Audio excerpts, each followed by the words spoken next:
Hey guys, this is Fundo on Wanchopagama. Tonight on Imbewu. After Nkululeko chases Shira for her mishap in the bedroom, Lindo finally reveals what he issue in is with Sbongile.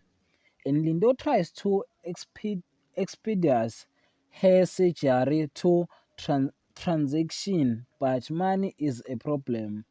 The police question the family about baby Nozi disappearance. Punyuga and Kulego arrive and accusation flies. Punyuga shows the family the security footage and unfortunately it does not reveal who the kidnapper is because the kidnapper was wearing the mask.